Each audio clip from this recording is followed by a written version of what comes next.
नमस्कार, जय हिंद आप सभी लोगों को। उम्मीद करते हैं आप सब लोग अच्छे होंगे और आप लोग अपनी तैयारी भी बहुत अच्छे से कर रहे होंगे। आज की क्लास हमारी फिर से विश्व का भूगोल का पार्ट 2 होने वाला है।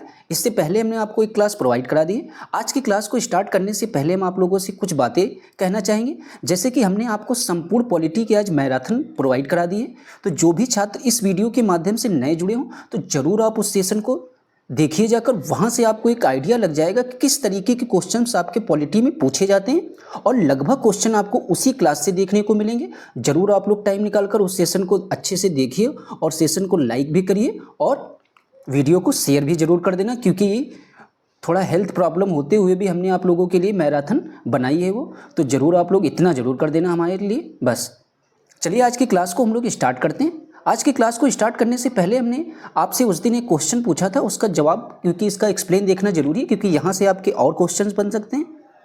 तो कहता है उसका जवाब आपका ऑप्शन नंबर सी था। धुआंरे जो होते हैं यानी वातमुख, कहता है ज्वालामुखी की सक्रियता के अंतिम संकेतों में से एक है। ये ज्वालामुखी के अंदर या उसके पास के छिद्र होते हैं जिनमें गर्म गैसें निकलती हैं। अगर आपसे पूछा जाए धुआंरे से किस प्रकार की गैस निकलती है तो आप लोग जवाब देंगे गर्म गैसें निकलती हैं। आगे देखते हैं, कहता है ये गैसें तब निकलती हैं जब सतह के नीचे का मैग्मा ठंडा होकर ठोस हो जाता है, जो ज्वालामुखी क्रिया के अंतिम चरण को दर्शाता है। ये ज्वालामुखी के अंदर या उसके पास के छिद्र होते हैं जिनसे गर्म गैसें निकलती हैं। ये गैसें तब निकलती हैं जब सतह के नीचे का मैग्मा ठंडा होकर क्या हो जाता है, ठोस हो जाता है। तो ये भी याद रखना, ये गैसें कब निकलती हैं, जब जो है आपके सतह के नीचे का मैग्मा ठंडा होकर क्या हो जाता है, ठोस हो जाता है। आगे कहता है जो ज्वालामुखी क्रिया के अंतिम चरण को दर्शाता है। ठीक है, आज की क्लास का हमारा पहला क्वेश्चन देखिए, ये काफ़ी महत्वपूर्ण क्वेश्चन है। पूछा गया टफ किससे संबंधित है। तो जो आपका टफ है, टफ शब्द जो है ये आपका किससे संबंधित होने वाला है, तो याद रखना ये आपका ज्वालामुखी राख से संबंधित शब्द हो जाएगा। टफ का मतलब ज्वालामुखी राख। चलिए इसका एक्सप्लेन पढ़ते हैं। कहता है टफ एक प्रकार का क्या है। अगर आपसे एग्जाम में पूछा जाए टफ एक प्रकार का क्या है तो आप लोग जवाब देंगे चट्टानें, जो ज्वालामुखी विस्फोट के दौरान एक छिद्र से निकली ज्वालामुखी राख से बनी होती है। निष्कासन और जमाव के बाद राख एक ठोस चट्टान में बदल जाती है। जिस चट्टान में 75% से अधिक राख होती है उसे टफ माना जाता है। तो ये भी याद रखना, जिसमें आपके 75% से अधिक राख होगी उसे ही हम लोग टफ मानते हैं, जबकि 25% से 75% राख वाली चट्टान को हम लोग टफेसियस के रूप में वर्णित किया जाता है। ठीक है, नेक्स्ट पॉइंट कहता है कि रेतीले ज्वालामुखी पदार्थ से बने टफ को ज्वालामुखी बलुआ पत्थर भी कहा जा सकता है। तो याद रखना, जो आपके रेतीले ज्वालामुखी पदार्थ से बने टफ होते हैं उनको हम लोग क्या बोल सकते हैं, ज्वालामुखी बलुआ पत्थर भी उनको कहते हैं। आगे देखते हैं 252 नंबर क्वेश्चन आपका क्या कहता है। कहता है निम्नलिखित में से कौन एक भूकंप गंभीर और विध्वंसकारी है। तो याद रखना जो आपका गंभीर और विध्वंसकारी भूकंप होगा वो आपका भ्रंशमूलक भूकंप हो जाएगा। ये काफ़ी महत्वपूर्ण क्वेश्चन है, इसको आप लोग जरूर याद कर लेना। चलिए भ्रंशमूलक भूकंप के बारे में हम लोग पढ़ते हैं, यहाँ से और अच्छे से आपको क्लियर हो जाएगा कि भ्रंशमूलक भूकंप आखिर है क्या। तो कहता है कि भ्रंशमूलक भूकंप अन्य प्रकार के भूकंपों की तुलना में बहुत गंभीर और विनाशकारी होते हैं। तो याद रखना जो आपके भ्रंशमूलक भूकंप हैं ये जो अन्य आपके भूकंप होते हैं उनकी तुलना में काफ़ी गंभीर और विनाशकारी होते हैं। आगे कहता है ये पृथ्वी की सतह के नीचे टेक्टोनिक प्लेटों की गति के कारण होते हैं। ये गतियाँ महत्वपूर्ण विनाश का कारण भी बन सकती हैं, खासकर यदि वे आबादी वाले क्षेत्रों के पास होती हैं। ज्वालामुखी भूकंप ज्वालामुखी गतिविधि से जुड़े होते हैं, लेकिन आमतौर पर प्रभाव में कम व्यापक होते हैं। आगे कहता है प्लूटोनिक भूकंप पृथ्वी की पपड़ी के अंदर गहराई से होते हैं और सतह को नुकसान पहुंचाने की संभावना भी क्या होती है, कम होती है। तो आप समझ गए होंगे भ्रंशमूलक भूकंप के बारे में सारी चीज़ें। अब आगे कहता है भ्रूंस स्कार्प निम्नलिखित में से किससे संबंधित है। तो जो आपका भ्रूंस स्कार्प हो ये शब्द आपका किससे संबंधित है, ऐसा पूछा गया। तो चलिए ऑप्शन देखते हैं। पहला ऑप्शन है ऑप्शन आपका है संरचनात्मक, सेकंड है आपका अपरदनात्मक, फिर है आपका विवर्तनिक। तो याद रखना इसमें जो आपका सही जवाब हो जाएगा वो आपका विवर्तनिक हो जाएगा। ठीक है, जो आपके भ्रूंस स्कार्प होते हैं ये क्या होते हैं, विवर्तनिक होते हैं। चलिए इसके बारे में पढ़ लेते हैं। कहता है भ्रंश स्कार्प एक तीव्र ढलान या चट्टान होती है जो सीधे फाल्ट के साथ गति के कारण बनती है। फाल्ट प्लेन की उजागर सतह को दर्शाती है। ये विवर्तनिक गतिविधियों जैसे भूकंप के कारण होते हैं और हाल की फाल्ट गतिविधियों को संकेत होते हैं। कहता है ये संरचनाएं सक्रिय विवर्तनिक आंदोलनों वाले क्षेत्रों में सामान्य होती हैं और विवर्तनिक प्लेटों की सीमाओं पर पाई जाती हैं। ये संरचनाएं विवर्तनिक प्रक्रियाओं और भूकंप के खतरों का अध्ययन और समझने में महत्वपूर्ण भी होती हैं। तो आप समझ गए होंगे कि आपका भ्रंश स्कार्प होता क्या है। इसके बारे में जो भी जानकारी थी वो हमने आपको प्रोवाइड करा दी है। आगे देखते हैं 254 नंबर क्वेश्चन क्या कहता है। कहता है भूकंप की तीव्रता को किस मशीन से मापा जाता है। ये काफ़ी, ये समझिए आप वेरी वेरी इंपॉर्टेंट, इसको 4 से 5 बार लिख सकते हैं। ये इतना इंपॉर्टेंट क्वेश्चन है। तो याद रखना, जो आपके भूकंप की तीव्रता की बात होगी तो इसको हम लोग जो है सिस्मोग्राफ से मापते हैं। तो याद रखना, भूकंप की तीव्रता किस मशीन से मापते हैं हम लोग, सिस्मोग्राफ यंत्र से मापते हैं। चलिए इसके बारे में पढ़ लेते हैं। कहता है सिस्मोग्राफ एक ऐसा उपकरण है जिसका उपयोग भूकंप की तीव्रता का पता लगाने और मापने के लिए किया जाता है। इसमें सेंसर होते हैं जो जमीन की हलचल को विद्युत संकेतों में क्या कर देते हैं, बदल देते हैं, जिन्हें उपकरण संसाधित करता है और वो रिकॉर्ड करता है। ठीक है, आगे जो आपका ऑप्शन दे रखा था बैरोमीटर, उसके भी बारे में समझ लेते हैं कि बैरोमीटर का उपयोग कहाँ करते हैं। कहता है बैरोमीटर का उपयोग दाब मापने के लिए किया जाता है, यानी प्रेशर को मापने के लिए किस यंत्र का प्रयोग किया जाता है। तो आप लोग जवाब देंगे बैरोमीटर का। जबकि हाइड्रोमीटर का उपयोग तरल का घनत्व मापने के लिए किया जाता है। फिर कहता है मैनोमीटर को एक उपकरण के रूप में परिभाषित किया जा सकता है जिसका उपयोग किसी सीमित स्थान में तरल पदार्थ या गैस के दबाव को मापने के लिए किया जाता है। आगे देखते हैं। अब आपका टॉपिक स्टार्ट हो गया अपवाह एवं नदियों के स्थित नगर। इससे संबंधित जो भी आपके एग्जाम में क्वेश्चन पूछे गए हैं, जो भी पूछे जा सकते हैं, उनको हम लोग डिस्कस करेंगे। पहला क्वेश्चन 255 नंबर आपका कहता है निम्नलिखित में से कौन सा देश अमेजन नदी बेसिन का एक हिस्सा है। तो चलिए देखते हैं। आपका ऑप्शन है अर्जेंटीना, चिली, वेनेजुला। तो याद रखना अमेजन नदी बेसिन का एक हिस्सा जो आपका हो जाएगा वो आपका वेनेजुला हो जाएगा। तो इसका ऑप्शन 255 का आपका सी जवाब सही हो जाएगा। चलिए हम लोग अमेजन नदी और वेनेजुला के बारे में संपूर्ण डिस्कस करते हैं। क्या है इसका मतलब, क्या होने वाला है। कहता है अमेजन नदी विश्व की सर्वाधिक विस्तृत व द्वितीय सबसे लंबी नदी है। पहला पॉइंट यही आपके लिए इंपॉर्टेंट है कि द्वितीय सबसे लंबी नदी कौन है, तो आपकी अमेजन नदी। यह दक्षिण अमेरिका महाद्वीप में एंडीज पर्वत से निकलकर दक्षिण अमेरिकी देश Peru, Brazil, Bolivia, Ecuador, Colombia, Venezuela, Guyana और सूरीनाम के जलग्रहण क्षेत्र से प्रभावित होती हुई आपके अटलांटिक महासागर में गिरती है। तो उम्मीद करते हैं आप अमेजन नदी के बारे में भी सारी चीज़ें समझ गए होंगे। अब आपके जो महासागरीय जलधाराओं से संबंधित क्वेश्चन पूछे गए थे, अब हम लोग उनको डिस्कस करने वाले हैं। ये क्वेश्चन काफ़ी महत्वपूर्ण है। पनामा नहर निम्नलिखित में से किसको जोड़ती है। पनामा नहर आपके एग्जाम के नज़रिए से TRE 4 पॉइंट के लिए बहुत ही इंपॉर्टेंट है। इसको आप लोग बहुत ही ध्यान से पढ़ना। तो याद रखना पनामा नहर जो है ये किसको जोड़ने का कार्य करती है, तो आपके अटलांटिक महासागर और प्रशांत महासागर को जोड़ने का कार्य आपकी कौन सी नहर करती है, तो पनामा नहर। चलिए इसके बारे में पढ़ लेते हैं। कहता है पनामा नहर अटलांटिक महासागर एवं प्रशांत महासागर को जोड़ती है। पनामा नहर मानव निर्मित एक जलमार्ग है। यह पनामा देश में स्थित है। आगे देखते हैं वायुमंडल का संगठन। कहता है वायुमंडल की किस परत का तापमान सबसे कम होता है। ये काफ़ी महत्वपूर्ण क्वेश्चन है। तो याद रखना वो आपकी वायुमंडल की कौन सी परत है जिसका तापमान सबसे कम होगा। तो याद रखना वो आपकी परत होती है मध्यमंडल का तापमान सबसे कम होता है। चलिए इसके बारे में डिस्कस करते हैं। कहता है वायुमंडल में कई गैसों का सांद्रण पाया जाता है। यह सांद्रण जो है भिन्न भिन्न ऊंचाई पर अलग अलग भी हो सकता है। वायुमंडल की सबसे निचली परत में क्षोभ मंडल स्थित होता है या यहाँ पर मौसम संबंधी घटनाएं पाई जाती है। देखिए यहाँ से दो क्वेश्चन आपको बन सकते हैं कि वायुमंडल की सबसे निचली परत का नाम क्या है, तो आप लोग जवाब देंगे क्षोभ मंडल। और अगर ये पूछा जाए इसमें कौन सी घटनाएं होती हैं, तो जो भी आपके मौसम संबंधी घटनाएं होती हैं वो आपके किस मंडल में होती हैं, तो क्षोभ मंडल में।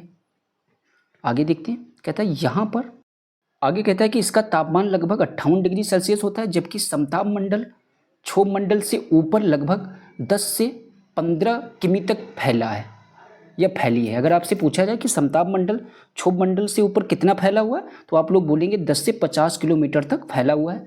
यहाँ का तापमान लगभग आपका 4 डिग्री सेल्सियस होता है। तो ये लाइन जरूर याद रखना कि यहाँ का तापमान कितना होता है, तो आपका 4 डिग्री सेल्सियस हो जाएगा। आगे लाइन देखते हैं क्या कहती है। कहता है मध्यमंडल की ऊंचाई, ऊंचाई जरूर याद रखना 85 किमी तक फैली है आपकी मध्यमंडल की ऊंचाई। इस परत में सबसे कम तापमान पाया जाता है। अगर आपसे एग्जाम में पूछा जाए सबसे कम तापमान किस मंडल में पाया जाता है तो आप लोग जवाब देंगे मध्यमंडल में। यहाँ का तापमान आपका 90 डिग्री सेल्सियस तक होता है। आगे पॉइंट देखते क्या कहता है। कहता है कि इसके बाद बाह्य वायुमंडल या आयन मंडल तथा बहिर्मंडल पाया जाता है। इसी प्रकार इसका विकल्प आपका सी सही हो जाएगा। 258 नंबर क्वेश्चन आपसे क्या कहता है। कहता है निम्नलिखित में से कौन सा विकल्प पृथ्वी की सतह से शुरू होकर वायुमंडल की परतों का सही क्रम है। तो चलिए देखते हैं कौन सा सही क्रम हो जाएगा। तो ऑप्शन नंबर जो आपका फर्स्ट दे रखा गया है कि क्षोभ मंडल के बाद में समताप मंडल, फिर मध्य मंडल, ताप मंडल, बहिर्मंडल। तो आपका इसमें जो ऑप्शन है फर्स्ट वाला ही सही हो जाएगा। चलिए इसका एक्सप्लेन समझ लेते हैं। कहता है पृथ्वी के वायुमंडल का पृथ्वी की सतह से ऊपर की ओर क्रम पूछा गया, तब आपको इसी तरीके से लगाना है। सबसे पहले आपका समताप मंडल, क्षोभ मंडल, क्षोभ मंडल के बाद आपका समताप मंडल हो जाएगा, फिर मध्य मंडल, ताप मंडल या आयन मंडल या बहिर्मंडल कहते हैं। तो इसी तरीके से आपका ऑप्शन नंबर ए सही हो जाएगा। अब देखते हैं ओजोन से संबंधित आपके एग्जाम में एक क्वेश्चन आपको 100% देखने को मिलेगा, तो इसको आप इस टॉपिक को बहुत ही ध्यान से पढ़िए। कहता है ओजोन O3 के बारे में कुछ तथ्य दे रखे गए हैं। देखते हैं कौन से तथ्य आपके इसमें से सही होने वाले हैं। तो पहला तथ्य आपका कहता है यह उच्च तरंग दैर्ध्य विकिरण को दर्शाता है या विकिरण को अवशोषित करता है। जी बिल्कुल ऐसा नहीं है। फिर आगे कहता है कि यह वायुमंडल का सबसे स्थिर गैस है, तो ऐसा भी नहीं है। यह मेसोस्फीयर में पाया जाता है, तो यह मेसोस्फीयर में भी नहीं पाया जाता है।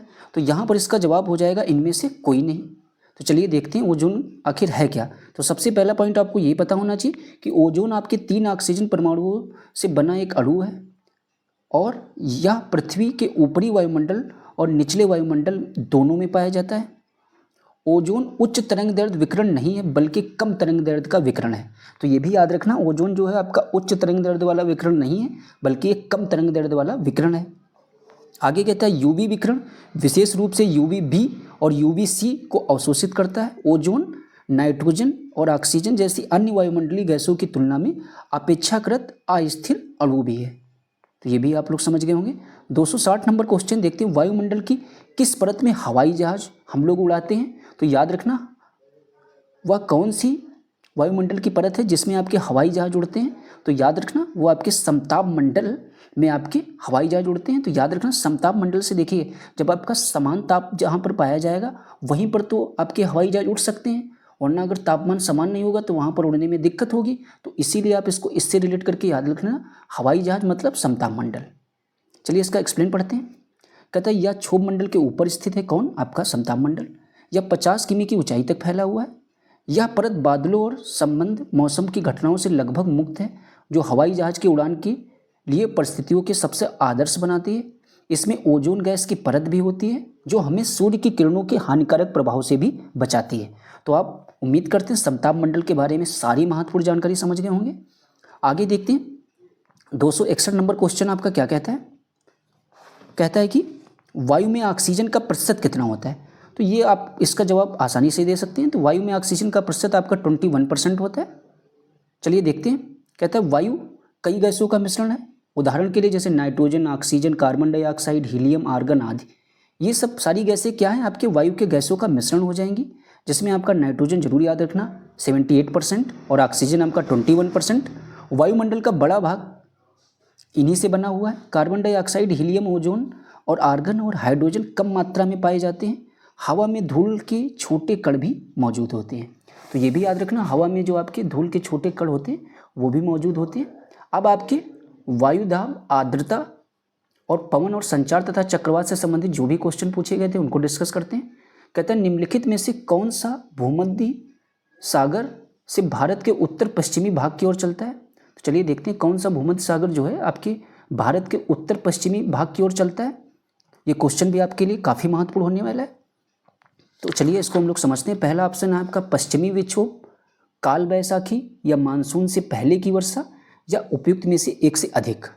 तो याद रखना जो इसका सही जवाब हो जाएगा जो आपके भूमध्य सागर से भारत के उत्तर पश्चिम भाग उत्तर पश्चिम भाग की ओर चलता है वो आपका पश्चिमी विक्षोभ होता है। तो इसका जवाब आपका ऑप्शन नंबर ए सही हो जाएगा। चलिए इसके बारे में पढ़ लेते हैं। देखते हैं 262 नंबर क्वेश्चन, काफ़ी महत्वपूर्ण है, इसको आप लोग बहुत ही ध्यान से पढ़िए।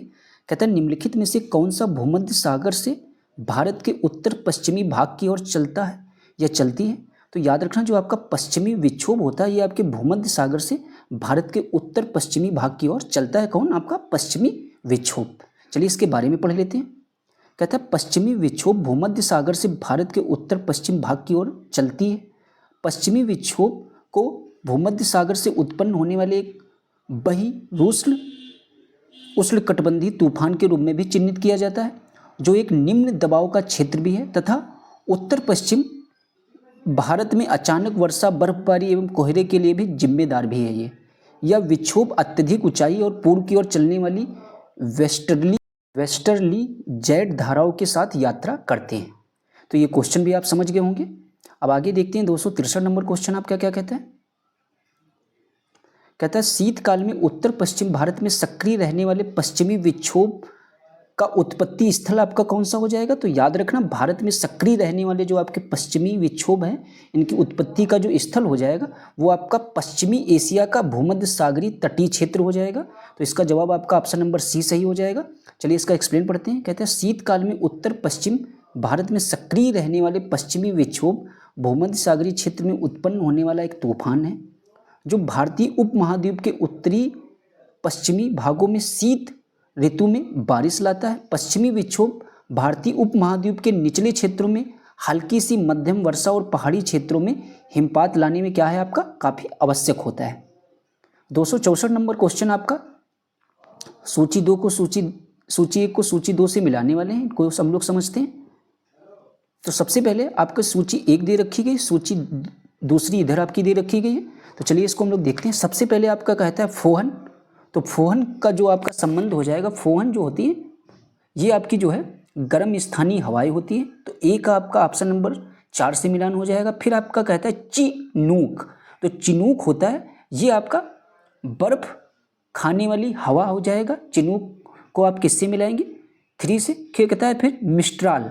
मिस्ट्राल जो होती है ये आपकी ठंडी स्थानीय हवाएं होती हैं। तो ये भी आप समझ गए होंगे। लास्ट बचा है घाटी की हवा। घाटी की हवा आपके दैनिक जीवन से संबंधित हो जाएगी। तरीके से आप देख सकते हैं इसका जो सही जवाब हो जाएगा वो आपका ऑप्शन नंबर सी हो जाएगा। ए को 4 से, बी को 3 से। ठीक है, चलिए इसके मिलान एक बार और समझ लीजिए। फोहन आप गर्म स्थानीय हवाओं से मिल जाएगा। चिनूक ये आपका बर्फ खाने वाली हवा होती है। मिस्ट्राल, वहाँ पर मिस्ट्राल लिखा था, यहाँ पर मिस्ट्रल है। तो मिस्ट्रल आपकी हो जाएगी ठंडी स्थानीय हवाएं। या घाटी की जो हवा होती है वो आपके दैनिक पवन से संबंधित होती है। वहाँ पर शायद हमने दैनिक जीवन बोल दिया था, तो इसको आप सही कर लेना। दैनिक पवन से आपकी घाटी की हवा संबंधित हो जाएगी। आगे कहता है मिट्टी। 265 नंबर क्वेश्चन भी आप लोगों के लिए 265 नंबर क्वेश्चन आप लोगों के लिए काफ़ी महत्वपूर्ण। कहता है मिट्टी का निर्माण आपकी किस प्रक्रिया के द्वारा होता है। तो याद रखना जो आपकी मिट्टी का निर्माण होता है ये आपकी अपक्षय प्रक्रिया के द्वारा होता है। तो इसके बारे में हम लोग पढ़ते हैं। कहता है मृदा का निर्माण अपक्षय प्रक्रिया से होता है। अपक्षय या अपर्दन के कारकों का चट्टान में विघटन होता है। चट्टान के अपक्षयित पदार्थों के रंध्रों में कुछ वायुमंडलीय गैसों जैसे नाइट्रोजन, ऑक्सीजन आदि का क्या होता है समावेश हो जाता है। तो आप मृदा निर्माण की अपक्षय प्रक्रिया को भी समझ गए होंगे। अब देखते हैं खनिज एवं ऊर्जा संसाधन से संबंधित जो आपके एग्जाम में क्वेश्चन पूछे गए थे, अब हम लोग उनको समझते हैं। ये टॉपिक आपके एग्जाम के नज़रिए से बहुत ही महत्वपूर्ण है क्योंकि आपके एग्जाम में यहाँ से 2 से 3 क्वेश्चन आपको देखने को मिल सकते हैं। तो इस टॉपिक को आप बहुत ही ध्यान से पढ़िए। पहले ही क्वेश्चन आपका महत्वपूर्ण है, कहता है कि बॉक्साइट का सर्वाधिक उत्पादक देश आपका कौन सा हो जाएगा। तो जो आपका बॉक्साइट है सर्वाधिक कहाँ पर होता है, तो सर्वाधिक इसका उत्पादन आपके ऑस्ट्रेलिया में होता है। चलिए इसके बारे में पढ़ लेते हैं। कहता है ऑस्ट्रेलिया विश्व का सबसे बड़ा बॉक्साइट उत्पादक देश है। चीन बॉक्साइट का दूसरा सबसे बड़ा उत्पादक है। बॉक्साइट एल्युमिनियम और गैलियम का अयस्क होता है। बॉक्साइट एक अवसादी चट्टान है। उल्लेखनीय है कि उड़ीसा भारत का सबसे बड़ा बॉक्साइट उत्पादक राज्य है। तो समझ गए होंगे, अगर भारत की बात करेगा तो वहाँ पर आप लोग सही ऑप्शन किसको टिक करेंगे, उड़ीसा को। ठीक है, आगे देखते हैं। 267 नंबर क्वेश्चन कहता है जीवाश्म ईंधन किस प्रकार के संसाधनों के उदाहरण है। तो याद रखना जो आपके जीवाश्म ईंधन होते हैं ये आपके गैर नवीकरणीय संसाधनों के उदाहरण हो जाएंगे कौन, आपके जीवाश्म ईंधन। चलिए जीवाश्म ईंधन के बारे में पढ़ते हैं और गैर नवीकरणीय संसाधनों के बारे में पढ़ते हैं। कहते हैं जीवाश्म ईंधन गैर नवीकरणीय प्रकार के संसाधनों के उदाहरण हैं जो संसाधन निरंतर उपयोग के बाद समाप्त हो सकते हैं और वे गैर नवीकरणीय कहलाते हैं। यानी एक बार जिनका उपयोग कर लिया जाए फिर क्या हो जाएंगे, वो समाप्त हो जाएंगे, उसको हम लोग क्या कहेंगे, गैर नवीकरणीय संसाधन बोलेंगे। आगे कहता है ये पृथ्वी में सीमित हैं, ये जो है आपके ये पृथ्वी पर सीमित मात्रा में भी पाए जाते हैं और इनका उपयोग स्थायी रूप से नहीं किया जा सकता है। उदाहरण जैसे आपके जीवाश्म ईंधन, खनिज, ठीक है। तो आप गैर नवीकरणीय संसाधनों के बारे में जरूर पढ़ लेना, यहाँ से क्वेश्चन आपके एग्जाम में देखने को मिल सकता है। आगे देखते हैं, काफ़ी महत्वपूर्ण क्वेश्चन है। कहता है महासागरीय परपट्टी के मुख्य खनिज घटक क्या हैं। तो याद रखना जो आपकी महासागरीय परपट्टी होती है इसके मुख्य खनिज घटक के बारे में पूछा गया है। तो पहला ऑप्शन है सिलिका और एल्यूमिना, या सिलिका और निकिल, या सिलिका और मैग्नीशियम। तो याद रखना जो महासागरीय परपट्टी होती है इसके मुख्य खनिज घटक आपके हो जाएंगे सिलिका और मैग्नीशियम, ठीक है। तो इसका जवाब आपका ऑप्शन नंबर सी हो जाएगा। चलिए इसके बारे में पढ़ते हैं। कहता है किसी महासागर के ऊपरी परत को ही महासागरीय परपट्टी कहते हैं। महासागरीय परपट्टी में पाए जाने वाले मुख्य खनिज घटक सिलिका और मैग्नीशियम है। इसकी मोटाई आपके 5 से 10 किलोमीटर तक पाई जाती है। इसके विपरीत महाद्वीपीय भूपरपट्टी सिलिका और एल्यूमिना जैसे खनिजों से बनी होती है। तो ये भी याद रखना जो आपकी महाद्वीपीय भूपरपट्टी होती है ये आपकी किससे बनी होती है, तो ये आपके सिलिका एवं एल्यूमिना जैसे खनिजों से बनी होती है। कौन, आपकी महासागरीय भूपरपट्टी, ठीक है। इसकी आप लोग मोटाई भी याद रखना 5 से 10 किलोमीटर तक पाई जाती है और सिलिका और मैग्नीशियम इसके मुख्य खनिज घटक हो जाएंगे।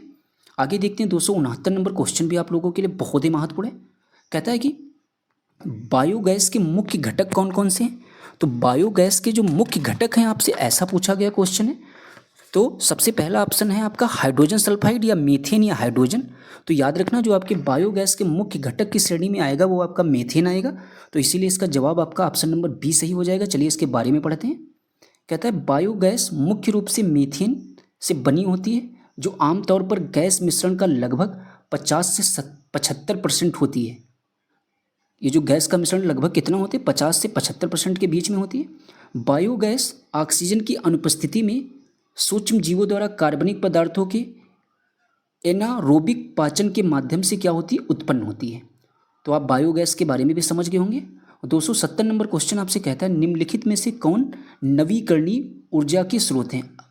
अभी आपसे इससे पहले क्वेश्चन पूछा गया था गैर नवीकरणीय ऊर्जा और यहाँ पर है आपका नवीकरणीय ऊर्जा। तो दोनों से संबंधित आपको एक क्वेश्चन जरूर एग्जाम में देखने को मिलेगा। तो इस टॉपिक को जरूर आप दोनों को अच्छे से तैयार कर लेना। तो देखते हैं कौन नवीकरणीय ऊर्जा के स्रोत के बारे में पूछा गया, कौन से हो जाएंगे। देखिए गैर नवीकरणीय जिनका सिर्फ एक ही बार प्रयोग कर सकते हैं, नवीकरणीय मतलब उनका प्रयोग हम लोग बार बार कर सकते हैं। ये बस आप दोनों को डिफरेंस अच्छे से समझ लेना, यही दोनों में अंतर है। तो इस क्वेश्चन का तो 270 का सही जवाब हो जाएगा। यहाँ पर पहला आपका ऑप्शन है कोयला, नाभिकीय ईंधन, पेट्रोलियम। आगे आपका उपरोक्त में से एक से अधिक, फिर है इनमें से कोई नहीं। तो याद रखना कोयला का भी उपयोग हम लोग दोबारा नहीं कर सकते, ना तो नाभिकीय ईंधन का, ना तो पेट्रोलियम का। तो यहाँ पर सारे ऑप्शन आपके नवीकरणीय ऊर्जा के स्रोत इनमें से कोई भी नहीं है। तो इसीलिए इसका जवाब हो जाएगा इनमें से कोई नहीं। चलिए इसके बारे में पढ़ लेते हैं, यहाँ से चीज़ें आपको और अच्छे से क्लियर हो जाएंगी। कहते हैं नवीकरणीय ऊर्जा का स्रोत वह होता है जो स्वाभाविक रूप से कम समय में पुनः पूर्ति हो सकता हो। इसके उदाहरणों में सौर ऊर्जा आपकी हो जाएगी। इसके उदाहरण आप लोग जरूर लिख लीजिए, याद भी कर लीजिए। जो भी आपकी ऊर्जा से संबंधित चीज़ें हैं ये आपकी सब नवीकरणीय ऊर्जा के स्रोत हो जाएंगे। सौर ऊर्जा हो गया, पवन ऊर्जा हो गया, जल विद्युत हो गया, भूतापीय ऊर्जा हो गया, जैव ईंधन भी इसमें शामिल है। सूचीबद्ध विकल्पों में कोई भी नवीकरणीय ऊर्जा के स्रोत नहीं है। सभी आपके कैसे गैर नवीकरणीय संसाधन हैं, जिसका अर्थ होता है कि इन्हें मानव समय सीमा से पुनः पूरित नहीं किया जा सकता है। ठीक है। तो आज की क्लास का जो लास्ट क्वेश्चन होने वाला है इसका जवाब आप लोग कमेंट बॉक्स में हमको जरूर देना। आप सभी लोग मानव जो आपका नया टॉपिक स्टार्ट होने वाला है मानव प्रजातियां, इनसे संबंधित आपका क्वेश्चन पूछा गया है कि जनसंख्या घटने से मानव भूमि अनुपात क्या होता है, घटता है, बढ़ता है या स्थिर रहता है या एक से अधिक। तो इसके जवाब आप लोग जरूर हमको कमेंट बॉक्स में देखना। और उम्मीद करते हैं आज की क्लास आप लोगों को पसंद आई होगी, क्योंकि हमने क्वेश्चंस को बहुत ही बेहतरीन तरीके से डिस्कस किया आप लोगों के साथ में, ताकि आपको चीज़ें बहुत ही अच्छे से तैयार हो जाएं। बस आप लोगों से एक ही विनम्र हमारी रिक्वेस्ट है, हाथ जोड़कर कि आप लोग ज़रूर हमारी मैराथन क्लास को देखिए जाकर, उसको लाइक ज़रूर करिए जाकर, उस वीडियो को शेयर भी करिए जाकर। और अगर आपको हमारी ये क्लास पसंद आई हो तो ज़रूर आप लोग अपने इस वीडियो को बिना लाइक और बिना शेयर किए बिल्कुल ना जाना। अगर आप चैनल पर नए आए हो तो ज़रूर आप अपने इस चैनल को सब्सक्राइब करके ज़रूर रखना, क्योंकि आपको बीपीएससी टीआरई 4.0 से जितनी भी महत्वपूर्ण जानकारी है, जितनी भी महत्वपूर्ण क्लासें हैं, वो सब आपको अपने इसी चैनल पर प्रोवाइड कराएंगे हम। चलिए मिलते हैं किसी नेक्स्ट वीडियो में। जब तक के लिए आप सभी लोगों से राधे राधे, अच्छे से पढ़ते रहिए,